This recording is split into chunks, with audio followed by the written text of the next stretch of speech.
Masya Allah Bapak Ibu, kita dengarkan tausiah yang sangat menyejukkan hati oleh Ustadz Syamsuddin Nur Maka. Kepada beliau disilakan, nanti sekalian doa ya sayang. Baik, bismillahirrahmanirrahim. Alhamdulillahi rabbil alamin. Allahumma salli ala sayyidina Muhammadin nabiyil ummi wa ala alihi wa sahbihi wa sallim. Rabbi syrah li sadri wa yassir li amri wahlul 'uqdatam min lisani yafqahu qawli waj'al li waziran min ahli amin amin ya rabbal alamin. Barakallahu lak. Insyaallah yang akan melangsungkan pernikahan daripada mempelai sebelah sini Ayu dan insyaallah calon suaminya Heaven. Cara bacanya gitu. Heaven. Mana calon mempelai laki-laki? Oh, hadir di sini, masya Allah, tabarakallah. Assalamualaikum warahmatullahi wabarakatuh. Alhamdulillah, segala puji bagi Allah. Apa yang kita puji, segala sesuatu yang kita dapatkan. Mohon izin, Komandan, masya Allah sehat, Ibu sehat, masya Allah, seluruh keluarga besar yang insya Allah hari ini mendapatkan keberkahan yang sangat luar biasa. Kenapa? Karena memulai, insya Allah akan memulai suatu kebaikan dengan kebaikan. Jadi kalau kita mau memulai kebaikan, mestinya membawa kebaikan terlebih dahulu. Seperti orang mau makan, makan itu kebaikan, maka dimulai dengan bismillah, al-basmalah. Jadi sholat itu adalah kebaikan, memulainya juga memilih pakaian yang baik. Insya Allah pernikahan adalah kebaikan, dimulai juga dengan pengajian insya Allah yang akan membawa kebaikan. Banyak kita lihat sekarang pasangan muda-mudi nikah muda. Ibu setuju nggak kalau anaknya nikah muda? Bagus jawabannya, tergantung. Banyak sekarang orang tiba-tiba hijrah, tiba-tiba mau nikah muda anaknya. Kenapa ulama kita anaknya nikah muda? Kenapa? Karena ulama kita dari kecil anaknya sudah dididik. Anaknya sudah diperkenalkan, dikasih tahu haknya apa, wajibnya apa. Dia udah tahu kewajiban laki-laki seperti apa, kewajiban perempuan seperti apa. Wajar anak kiai nikah muda. Kalau tidak dikasih tahu dari kecil, laki-laki kewajibannya apa, perempuan kewajibannya apa, kalau jadi suami harus seperti apa, jadi perempuan istri nanti harus seperti apa, tidak boleh nikah muda, belum cukup ilmunya. Subhanallah. Maka kenapa para ulama itu nikah muda anaknya? Memang dari kecil sudah dididik untuk nikah muda. Kalau kita alhamdulillah ala kulli hal, syukur-syukur ada pengajian pranikah. Syukur-syukur sekarang di kantor KUA ada kursus kilat. Subhanallah. Even udah kursus kilat. Ada kursus kilatnya nanti di KUA sebelum melangsungkan akad nikah. Jadi latihan itu bukan hanya latihan saya terima nikahnya, saya terima nikahnya. Bukan hanya latihan itu. Kalau cuma latihan mengucapkan kalimat itu sebentar selesai. Tapi pernikahan bukan ibadah 5 menit. Pernikahan bukan ibadah 1 menit, 2 menit. Yang 1 menit itu akadnya aja, ijab kabulnya saja. Simple, saya terima nikahnya Fulana binti Fulan dengan mahar tersebut tunai. Bahkan kalau nggak bisa panjang-panjang, cukup aja ucapkan saya terima. Selesai. Saya terima sudah selesai. Qabiltu, kalau bahasa qabiltu nikahaha wa tazwijaha bil mahril madhkur. Yang disebutkan, mau pakai bahasa Inggris juga jadi, mau pakai bahasa Sunda juga jadi, bahasa Jawa juga jadi. Aslinya pernikahan itu mudah, yang mudah adalah ijab kabulnya. Tapi setelah itulah yang paling penting. Apa yang akan kita pelajari pagi hari ini yang mulia ini? Insya Allah untuk mempelai Ayu, karena ini adalah acara pengajiannya Ayu. Ayu gampang sekali menjadi istri. Kira-kira deg-degan gak mau menjadi istri? Menjadi seorang istri paling gampang masuk surga. Paling mudah masuk surga perempuan itu. Kata Nabi sallallahu alaihi wasallam, "Idza shallatil mar'a khamsaha." Perempuan cukup jaga salat 5 waktunya. Jadi perempuan tuh enggak repot-repot disuruh salat sunah tahajud, salat duha, salat qabliyah, ba'diyah. Enggak usah banyak-banyak. Idza shallatil mar'a khamsaha. Untuk Ayu insyaallah tolong dipegang ini. Yang pertama kata Nabi, jaga salatmu. Salat 5 waktunya tolong diperhatikan. Idza shallatil mar'a khamsaha wa shamat syahraha, dan puasa di bulan Ramadan diperhatikan. Gak usah banyak-banyak puasa sunnah perempuan, Senin Kamis, apalagi tidak dapat izin suami. Mesti izin, wajib izin suami kalau perempuan mau puasa sunnah.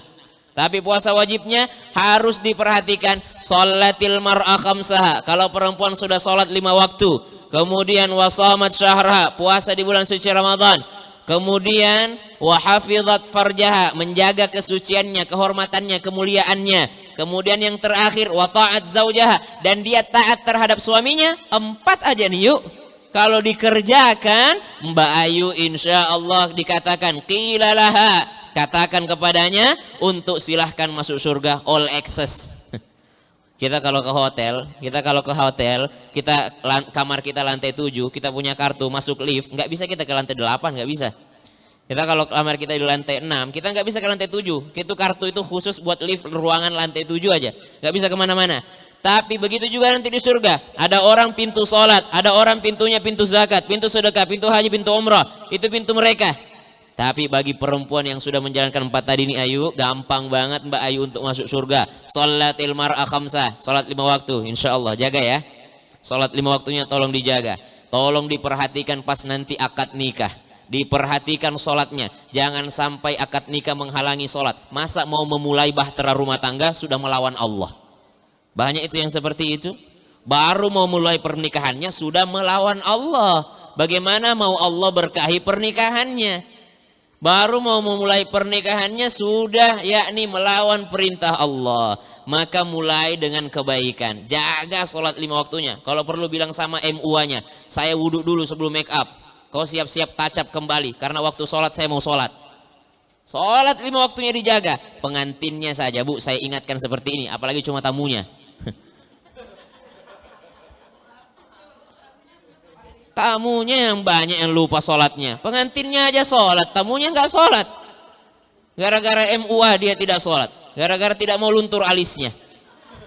Takut kalau bikin sendiri pas direvisi nanti tidak sejajar.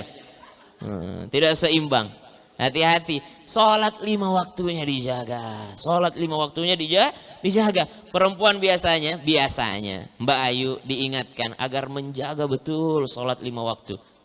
Karena sholat itu beda dengan ibadah yang lain. Puasa, Mbak Ayu ada sesuatu yang menyebabkan ia tidak bisa puasa misalnya. Dia tidak bisa puasa, maka boleh bayar dengan fidyah. Bisa diganti puasa itu dengan fidyah.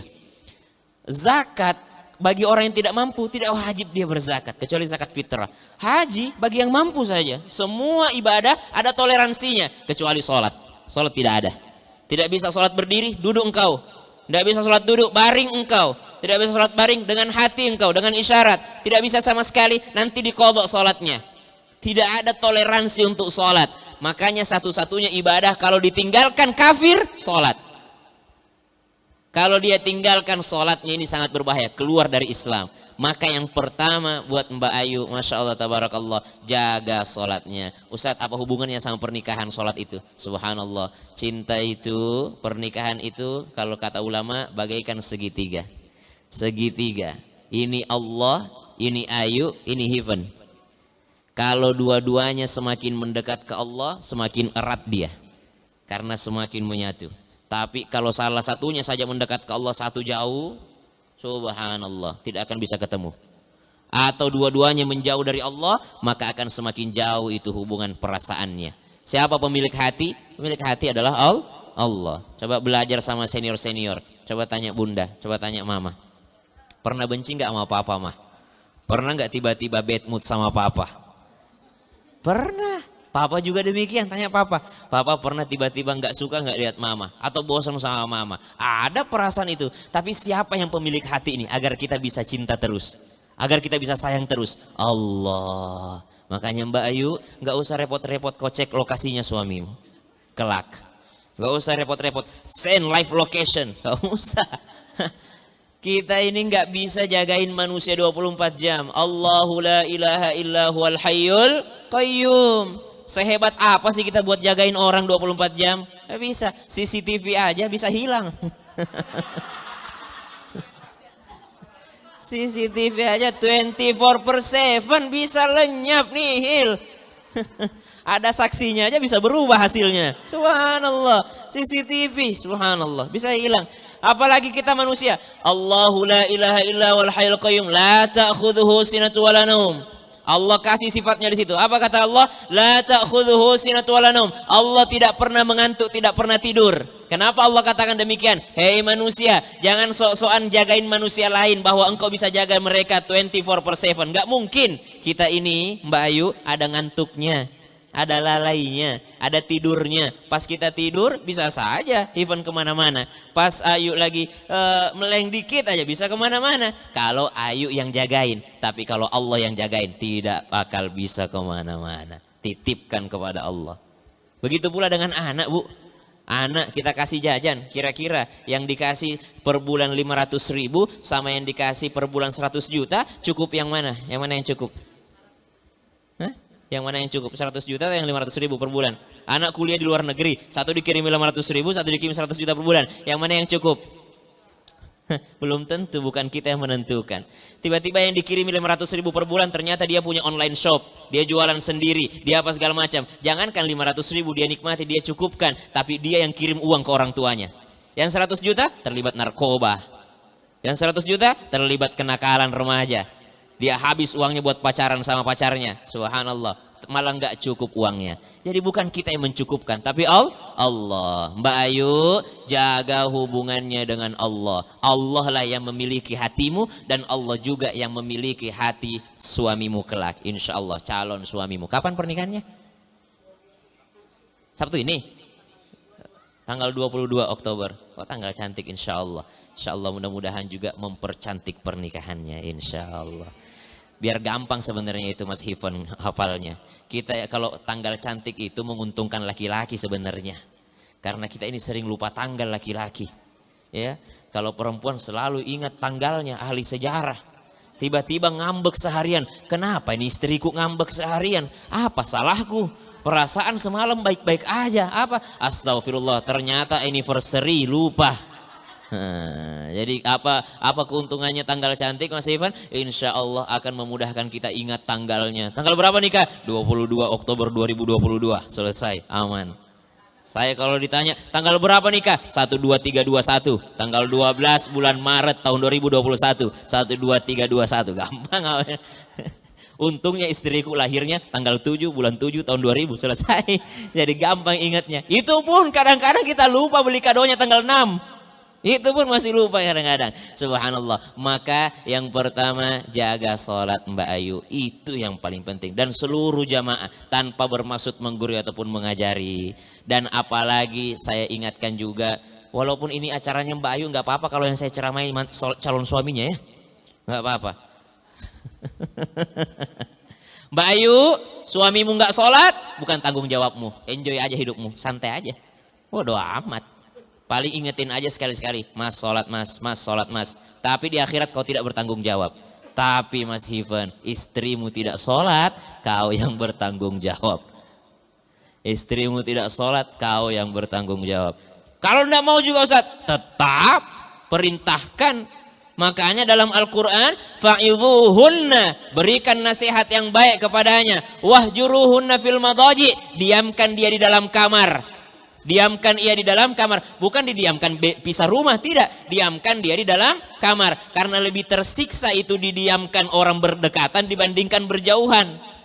Kalau lagi jauh didiamkan B aja, tapi kalau kita berdekatan nggak bisa bergerak kemana-mana, tapi nggak ada saling ngomong, nggak ada yang keluar dari mulut, itu yang lebih menyakitkan. Jadi kalau istrimu kelak tidak mau sholat, fa'idhuhunna, berikan mau'idhah, nasihat yang baik. Tapi alhamdulillah patutlah engkau bersyukur kepada calon mertuamu. Karena alhamdulillah pengajian sudah pakai hijab. Akad nikah nanti sholatnya sudah dijamin sama orang tuanya. Insya Allah. Makanya pilih pasangan karena agamanya. Jamaah, kita tuh pilih pasangan karena apanya? Satu, hartanya. 5 liha. Karena hartanya, satu. Harus harta duluan. Tidak boleh agama duluan. Susunannya begini, harta duluan. 5 liha, hartanya dulu dilihat. Kemudian apanya? Li jamaliha, tampangnya, gantengnya, cantiknya. Baru apa? Wal nasabiha, nasabnya, keturunannya, jabatannya, pangkatnya. Baru terakhir agamanya. Walidiniha, fadfar bidzatid din. Kenapa agama terakhir bukan agama yang pertama? Karena agama yang menentukan segalanya. Oh, kaya? Kaya alhamdulillah. Ganteng? Ganteng alhamdulillah. Pangkatnya bagus, nasabnya bagus, darahnya bagus, alhamdulillah keturunan raja, pangkatnya juga bagus. Sholat nggak? Nggak sholat, nggak usah diterima. Makanya terakhir agama itu. Sholat nggak? Nggak sholat, nggak usah diterima. Mau tampan kek, mau kaya kek, mau bagus pangkatnya, tapi nggak sholat, gugur semua yang tiga tadi terakhir. Nah, jangan agama pertama. Kalau agama pertama bahaya. Sholat nggak? Alhamdulillah sholat. Kaya nggak? Kaya alhamdulillah. Tampan nggak? Tapi nggak tampan, nggak usahlah. Subhanallah. Gugur agama karena nggak tampan. Nah, jadi makanya agama ditaruh belakangan. Begitu pula sebaliknya, kaya nggak? Nggak kaya. Tampan nggak? Nggak tampan. Cantik nggak? Nggak cantik. Keturunannya? Keturunan orang biasa. Tapi hafal Quran. Terima karena agamanya bagus. Terima. Gugur semua tadi kekurangan-kekurangan karena agamanya bagus. Itu yang disebut dengan fadfar bidaciddin. Pilih karena agamanya, taribat yadak. Engkau akan bahagia. Yang kedua, setelah sholatnya diperhatikan Mbak Ayu, puasanya diperhatikan, jaga kemuliaannya dan taat kepada suaminya. Taat kepada suaminya dalam hal sesuai dengan syariat. Jadi taatnya itu gini loh. Jadi nggak mesti juga Mbak Ayu misalnya, pokoknya kamu harus pakaian pakaian ada yang disukai oleh suami, pakaian syar'i sih, ya. Tapi misalnya dia bilang, pokoknya kamu harus pakai baju ungu. Tiba-tiba warna kesukaan Mbak Ayu pink sebenarnya gitu. Dia lagi pengen baju pink gitu. Tapi kata suaminya nanti, kau harus pakai baju ungu. Apakah kalau kita pakai baju pink itu adalah melawan, tidak taat? Sebenarnya taat aja. Tapi boleh kita mengajukan saran. Boleh nggak mas kalau aku pakai baju pink aja? Gitu. Kalau istri yang begini bukan berarti dia melawan, tapi dia memberikan opsi kepada suaminya. Jamaah, yang betul-betul tidak boleh melawan kalau perintah suami sesuai dengan syariat, tapi istri tidak mau mendengarkan. Nah, yang kedua, apa yang mesti dipelajari sebelum pernikahan? Mohon izin Mas Hivan, insya Allah engkau akan menjadi seorang imam. Seorang imam itu mestilah yang cerdas. Seorang imam itu mestilah yang tahu meringankan daripada kewajiban istrinya. Apa sih adabnya seorang suami dalam rumah itu? Satu, ashiruhunna bil ma'ruf. Pergaulilah ia dengan baik. Pergaulilah ia dengan baik. Apanya pergauli dengan baik? Bukan hanya urusan nafkah batin dia dipergauli dengan baik, tapi kesehariannya. Jangan pernah engkau menghina ia. Jangan engkau pernah menghina atau merendahkan perempuanmu. Jangan engkau menggunakan ayat An-Nisa 34 untuk menginjak-injaknya. Banyak kan laki-laki begitu.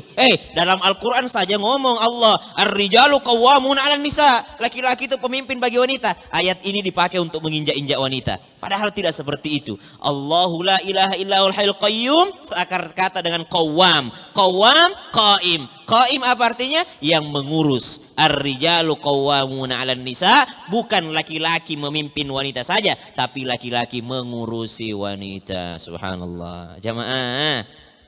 Maka mesti ia meringankan beban daripada istrinya. Yang kedua, apa dalam adab seorang suami? Adab seorang suami mestilah dia mempunyai tutur kata yang lembut. Tutur kata yang lembut terhadap istrinya. Jangan pernah berkata kasar terhadapnya.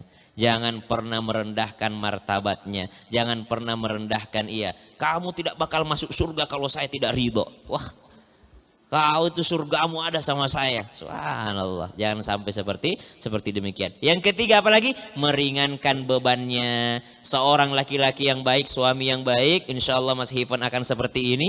Apa itu seorang suami yang baik? Seorang suami adalah yang meringankan beban istrinya. Dia kalau mau kopi bikin sendiri. Tapi saya diajarin gini Mas Hivan sama guru saya. Malam pertama nanti, jangan pernah kau tolak itu penawaran istrimu. Kalau istrimu bilang, mau kopi mas? Mau. Ya. Mau teh mas? Mau. Mau ini mas? Mau. Pokoknya mau aja. Iya aja. Karena malam pertama yang menentukan segalanya.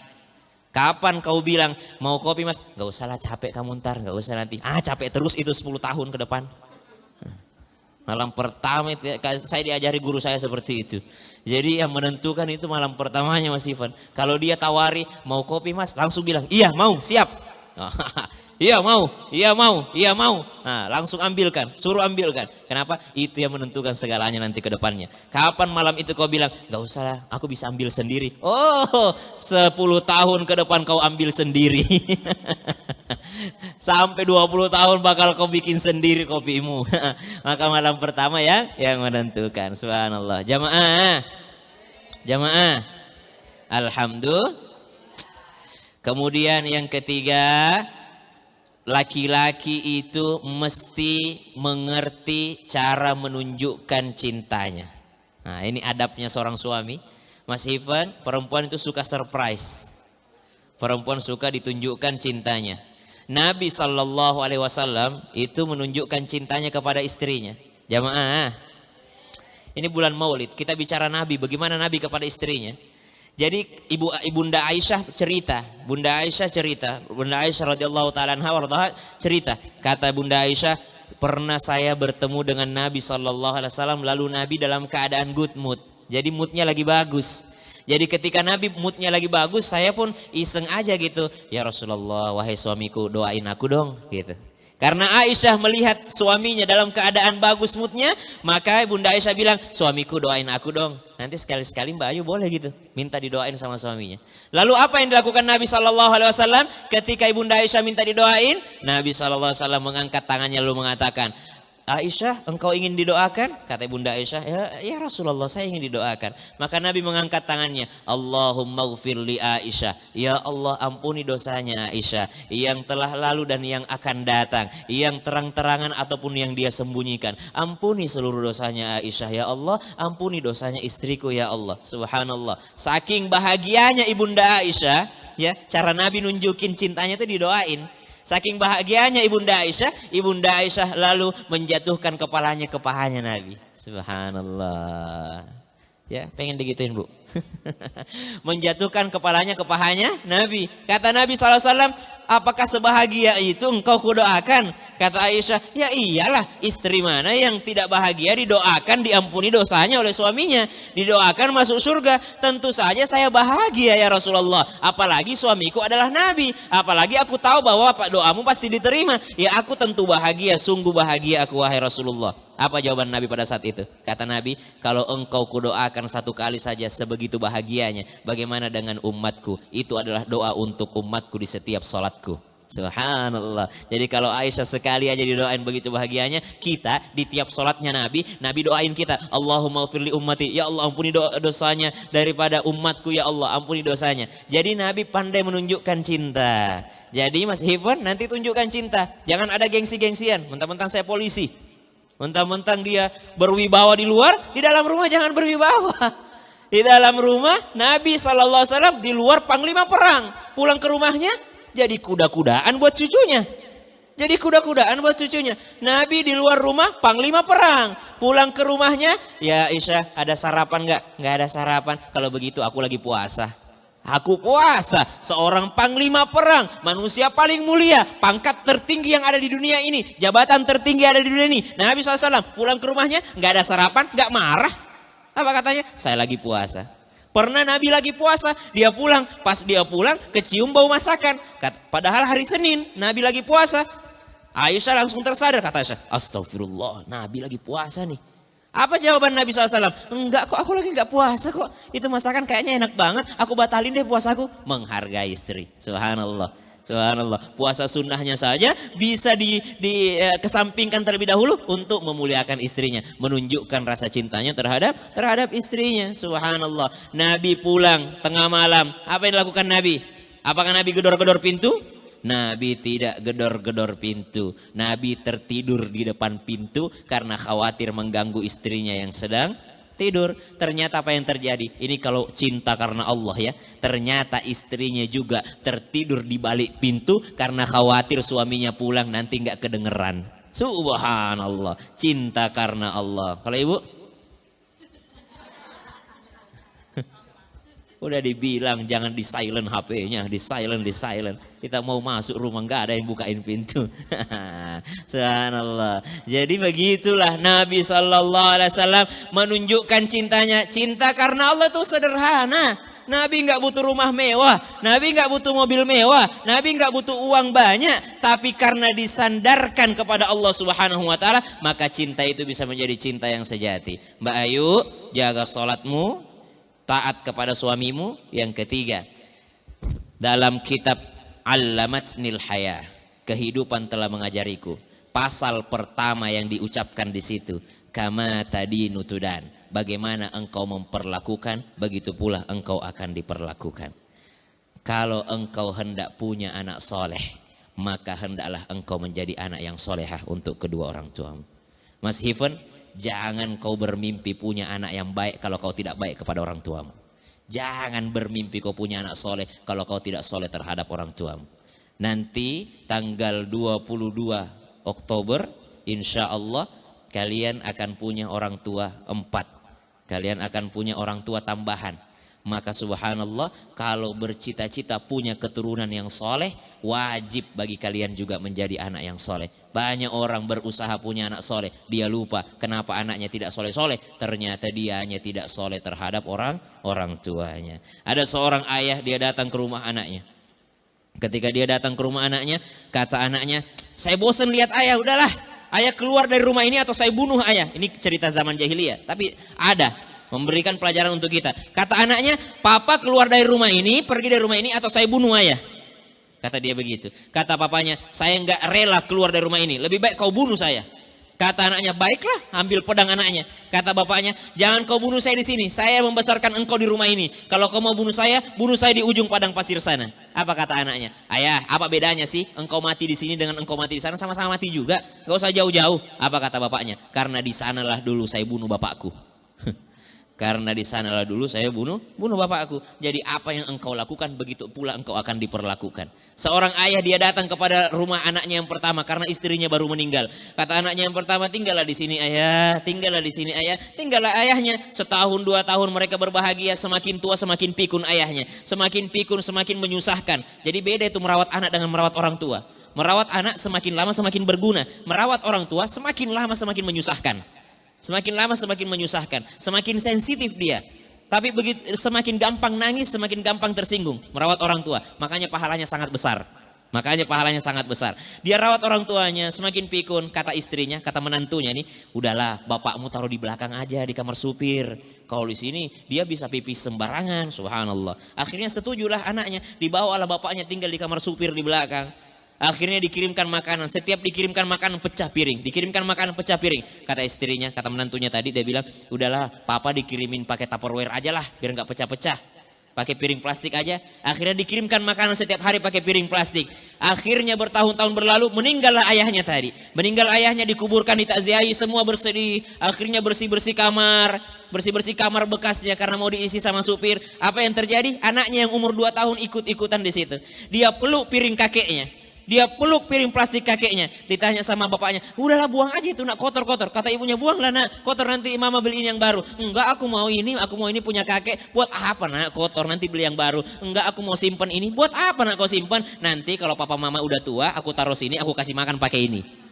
Subhanallah. Apa yang kau lakukan kepada orang tuamu, begitu pula nanti engkau akan diperlakukan oleh anakmu. Maka jangan pernah, masih ada waktu. Sebelum surgamu berpindah kepada Mas Hiven, masih ada waktu Mbak Ayu untuk engkau berbakti kepada mereka berdua.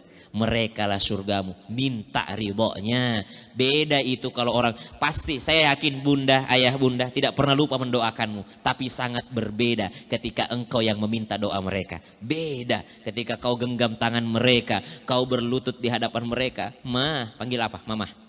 Ibu, maafin Ayu. Ibu, maafkan Ayu. Terima kasih banyak sudah melahirkan Ayu. Sebentar lagi Ayu menjadi istri orang. Bimbing Ayu, maafkan Ayu. Kalau selama ini Ayu pernah menyakiti hati ibu, minta doanya. Ibu doain Ayu. Ibu doain Ayu. Mungkin di matamu ibumu tidak terlalu soleha, bodoh amat. Mungkin di matamu ibumu tidak ngerti agama, bodoh amat. Yang jelas lidahnya seorang ibu ketika dia mendoakan anaknya itu mustajab. Itu diijabah oleh Allah. Ibu maafkan Ayu, doakan Ayu wahai ibu. Panggil ayah, papa, bapak. Bapak doain Ayu. Bapak selama ini Ayu bersama dengan bapak. Bapak, Ayu tahu Bapak tidak akan pernah mau memberikan makanan yang tidak baik untuk Ayu. Bapak, Ayu tahu Bapak tidak pernah memilihkan yang tidak baik untuk Ayu. Selalu Bapak pilih yang terbaik untuk Ayu. Sampai hari pernikahan Ayu, Bapak pun masih bertanggung jawab terhadap Ayu. Relakan Ayu untuk menjadi milik laki-laki yang lain. Relakan Ayu hari ini. Subhanallah, mereka yang melahirkanmu, mereka yang membesarkanmu, mereka yang memberimu makan, mereka yang menyekolahkanmu. Setelah engkau sukses, setelah engkau dewasa, engkau dibawa lari sama Mas Hiven. Engkau dibawa pergi sama Mas Hiven. Bayangkan perasaan mereka. Maka minta doanya bapak, minta doanya ibu, karena tidak ada yang menghalangi doa mereka berdua. Saya cuma ustadz, saya penceramah, saya dipanggil di sini berdoa, saya cuma membimbing. Tapi doaku tidak ada apa-apanya dibandingkan doa mereka berdua. Doa mereka berdua lah yang diijabah oleh Allah Subhanahu wa taala. Jangan pernah lupa minta itu. Kemudian apa yang perlu diperhatikan ketika nanti kelak menjadi sepasang suami istri? Menjadilah sepasang suami istri yang senantiasa menjaga kewajiban masing-masing. Oke? Stop thinking about your rights. Udah, enggak usah pikirin hakmu. Udah, Mas Hiven enggak usah pikirin haknya. Mbak Ayu enggak usah mikirin haknya. Apa yang kalian harus pikirkan? Pikirkan your obligation. Kewajiban kalian aja yang dipikirin. Udah.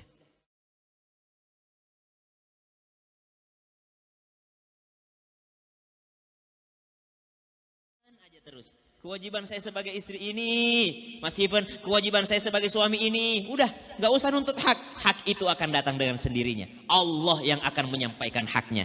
Banyak orang sibuk mencari haknya, padahal dia lupa untuk menjalankan kewajibannya. Taati suamimu, selesai. Mas Hiven, nafkahi ia dengan baik. Tidak pernah bapaknya kasih makanan yang tidak baik, tidak pernah bapaknya kasih pendidikan yang tidak baik. Bapaknya selalu berusaha ngasih yang terbaik untuk anak gadisnya. Bapaknya selalu ngasih yang terbaik untuk putrinya, putri tercintanya. Jangan pernah kau nafkahi dia dengan sesuatu yang tidak baik. Kemudian didik dia. Kenapa? Karena banyak orang sibuk nafkah materi saja, tapi lupa memberikan nafkah pendidikan. Padahal materi itu urusan Allah. Materi itu, rezeki itu urusan Allah. Yang menjadi tanggung jawab Mas Hiven nanti adalah nafkah pendidikan agamanya. Ketika nanti ditarik, kenapa kau tidak sholat? Saya tidak sholat, ya Allah, suamiku nggak pernah suruh aku sholat. Kenapa kau tidak nutup aurat? Suamiku fine-fine aja, bahkan aku pernah nutup aurat ya Allah, tetapi suamiku bilang aku terlalu tua pakai hijab. Hari banyak suami seperti itu. Ngapain sih kau pakai hijab panjang seperti itu kayak nenek-nenek? Jangan pernah seperti itu. Subhanallah, maka itu semua akan dipertanggungjawabkan di akhirat kelak. Saya mendoakan kedua mempelai, begitu pula orang tuanya, begitu pula seluruh kerabatnya dan seluruh yang hadir di sini mendapatkan keberkahan dari Allah Subhanahu wa taala dan rahmat dari Allah Subhanahu wa taala. Ketika Ashabul Kahfi mau masuk ke dalam goa, dia melihat tempat ini tidak layak untuk ditempati tidur, tapi mereka bisa tidur selama 309 tahun. Apa yang membuat mereka tidur nyenyak? Karena mereka meminta rahmatnya Allah. Rabbana atina billadunka rahmah. Banyak orang punya kasur yang empuk, rumah yang mewah, mobil yang mewah, tapi nggak bisa tidur malam hari, nggak bisa makan enak. Kenapa? Karena tidak mendapatkan rahmat Allah. Maka sama-sama kita mengangkat tangan, semoga kita semua mendapatkan rahmatnya Allah Subhanahu wa taala. Wabil khusus untuk mempelai, insya Allah calon mempelai Ayu dan Hiven, semoga Allah Subhanahu wa taala memberikan rahmat, keberkahan dan keturunan yang soleh dan solehah serta sakinah nanti kelak, dan dilancarkan hari pernikahannya, akad nikahnya dilancarkan, tidak ada halangan, tidak ada ujian pernikahnya, insya Allah bisa dilalui dengan baik ya. Semua musibah halangan yang ada, bisikan-bisikan tetangga, karena kalau kita mau menikah itu banyak bisikan yuk. Banyak Hiven, banyak bisikan, ibu mau dekorasi ini, bapak mau yang ini, banyak itu, banyak halang-halangi, calon mertua mau ini, orang tua mau ini, banyak itu semua anggap saja itu sebagai bumbu-bumbu. Anggap saja sebagai bumbu-bumbu. Kapan lagi? Setelah engkau nikah, semua akan terserah suamimu. Sekarang turutilah maunya orang tuamu. Setelah kau menikah, pindah surgamu sama suamimu. Sekarang kalau bapakmu mau yang ini, ikuti. Sekarang kalau ibumu mau yang ini, ibu maunya make upnya yang ini, ikuti aja lah. ibu maunya pakaian yang ini, ikuti aja lah. Udah terakhir udah, setelah akad nikah kau pindah sama suamimu. Kau pindah taatnya sama suamimu. Udah, turuti aja udah. Orang tua seperti itu. Orang tua kita. Kapan lagi? Dia yang melahirkan kita, dia yang membesarkan kita, dia yang nyusuin kita, dia yang mendidik kita. Nah, dia juga pengen acara pernikahan kita. Pasti orang tua memilihkan yang terbaik. Pasti orang tua memilihkan yang terbaik. Tidak ada orang tua yang mau yang jelek terhadap anaknya. Al-Fatihah. أعوذ بالله من الشيطان الرجيم بسم الله الرحمن الرحيم الحمد لله رب العالمين الرحمن الرحيم مالك يوم الدين إياك نعبد وإياك نستعين اهدنا الصراط المستقيم صراط الذين أنعمت عليهم غير المغضوب عليهم ولا الضالين